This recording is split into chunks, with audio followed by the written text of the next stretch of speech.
संगीत कलाओं के लिए आमंत्रित किया जाता था, वहाँ भी उसका बहुत संकुचन कर दिया गया है।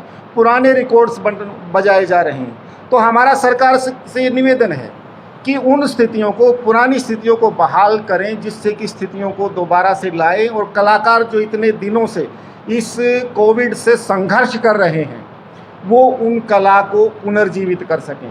देखिए, कला एक ऐसी स्थिति है जिसका नुकसान अगर होता है तो उसको पूरा करने में पीढ़ियां गुजर जाती हैं। के लिए संगठन अनेक काम कर रहे हैं, लेकिन एक राष्ट्रीय स्तर पर सुसंगठित संगठन संस्कार भारती काम कर रहा है। और सबसे बड़ी बात क्या है कि यह हमारी कला की प्रत्येक विधा पर और उसमें राष्ट्रीय चेतना के स्पंदन को समझते हुए कार्य कर रहा है।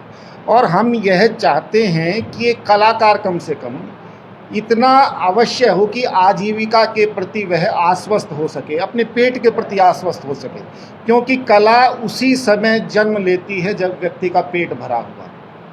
लेकिन कला आवश्यक भी है। कला आवश्यक इसलिए, हजारी प्रसाद द्विवेदी जी का एक कथन है कि गेहूं भी हमें उगाना होता है जीवन के लिए, लेकिन गुलाब भी आवश्यक है। गुलाब से जीवन का सौंदर्य आता है, उसका एक ऊर्जा मिलती है एक तरह की। जिस प्रकार से आप हमारे पर्व त्योहारों को अगर महसूस करेंगे, जैसे ही फसल कटाई का काम हुआ, मेहनत का काम किया, तो तत्काल कोई पर्व आ जाएगा, होली का, दिवाली का, बैसाखी का। उसमें हम नाचते हैं, कूदते हैं, ये लगेगा कि थकावट होगी, लेकिन वो थकावट नहीं होती, दोबारा से ऊर्जा आती है और हम दोबारा से खेतों के अंदर काम करने के लिए तैयार होते हैं। यह कला है। वह कला पुनः मानव को ऊर्जस्वित करती, कुछ नया करने के लिए, एक नया अर्जित करने के लिए। इसलिए कला आवश्यक है जीवन में सौंदर्य के लिए, आदमी के आत्मा के आलोकोज्वल उत्थान के लिए, यानी ऊपर ऊर्ध्वगमन के लिए कला की बहुत आवश्यकता है। हमारा ऐसा मानना है कि पिछले कुछ समय से महामारी का जो दौर चला, उसके बाद स्थितियाँ कुछ सामान्य हो रही हैं। इन सामान्य परिस्थितियों के चलते हुए हमारा ऐसा मानना भी है, मांग भी है सरकार से कि जो गांवों की तरफ पहले मेले लगते थे, उन मेलों को पुनः प्रारंभ करने की अनुमति प्रदान की जाए। प्रत्यक्ष जो कार्यक्रम होते हैं, प्रत्यक्ष कार्यक्रम करने की अनुमति दी जाए। इसके साथ साथ मेरा ऐसा मानना भी है, और हमारी जो संस्कार भारती इकाई है, हम अपनी आवाज़ सरकार तक पहुंचाना चाहते हैं, केंद्र सरकार तक भी, कि कला साधक के अस्तित्व की रक्षा आज की प्रमुख मांग है। नवोदित कला साधकों को उचित अवसर प्रदान कराना और साधन प्रदान किए जाने के बाद उन पर पुरानी जो छात्रवृत्तियाँ रुकी हुई हैं, सरकारी छात्रवृत्तियाँ भी मिलती थी कला साधकों को, छात्रवृत्तियाँ पुनः प्रदान की जाएँ। फेलोशिप पुरस्कार होते थे सरकार की तरफ से, वो रुके हुए हैं कोविड की वजह से, वो दोबारा से शुरू किए जाएँ। पुरस्कार सम्मान जो होते थे सरकार की तरफ से, वो भी हमारी मांग है कि वो पुनः शुरू किए जाएँ।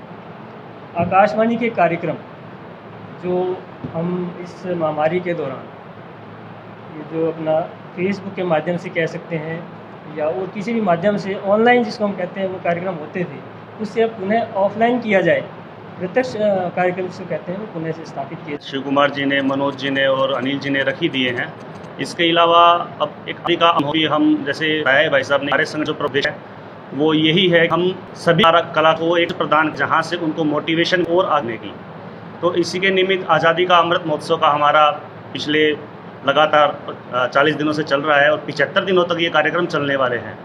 इस निमित्त भी हम भिवानी जो इकाई है हमारी, वो 5 कार्यक्रम कर चुकी है और 2 कार्यक्रम और होने वाले हैं, जिसमें कवि सम्मेलन का और गायन की कार्यक्रम हम करेंगे। तो ये सारे कार्यक्रम जो हम कर रहे हैं, ये भी हम इसीलिए कर रहे हैं कि कलाकारों को दोबारा से उत्साहवर्धन हो, जो पिछले 2 सालों से उनका एक तरह से नेगेटिविटी आई है, क्योंकि उन्हें मंच नहीं मिल पा रहा है, कुछ गवर्नमेंट की रिस्ट्रिक्शंस इतनी लग गई हैं कि उसकी वजह से उनको दिक्कतें का सामना करना पड़ रहा है। तो उन सभी कलाकारों को दोबारा से मंच पे आने का अवसर मिले और वो अपनी जो भी कला है उसके माध्यम से समाज को एक पॉजिटिव संदेश दे सकें। सोमवार को कृषि विज्ञान केंद्र में डॉक्टर योगिता बाली द्वारा कपास की खेती में अनेक सावधानियां बरतने के लिए किसानों को जागरूक किया गया। इस अवसर पर उन्होंने किसान भाइयों को कपास के पौधों में पूर्वा व पछुआ हवा से बचाने के लिए अनेक सुझाव जारी किए, ताकि नुकसान से बचा जा सके। जहां एक तरफ बढ़ती गर्मी ने आम जनजीवन को अस्त व्यस्त किया हुआ है, वहीं ये गर्मी अब फसलों को भी खराब करने लगी है। इस गर्मी की वजह से खराब होती कपास की फसल के कारण किसानों के चेहरे पर चिंता साफ देखी जा सकती है। किसानों का कहना है कि मौसम विभाग की माने तो ये गर्मी अभी भी कम होने के आसार नहीं है, और यदि ऐसा होता है तो इस वजह से उनकी फसल को भी काफी नुकसान होने के आसार हैं। वहीं कृषि विज्ञान केंद्र से डॉक्टर योगिता बाली ने ऐसे मौसम में किसानों को पूर्व से पश्चिम की तरफ बिजाई करने की सलाह देते हुए अन्य जरूरी जानकारियां भी साझा की। गर्मी बहुत ज्यादा पड़ रही है जी, कपास की फसल से या बर्बाद होने लग रही है गर्मी से।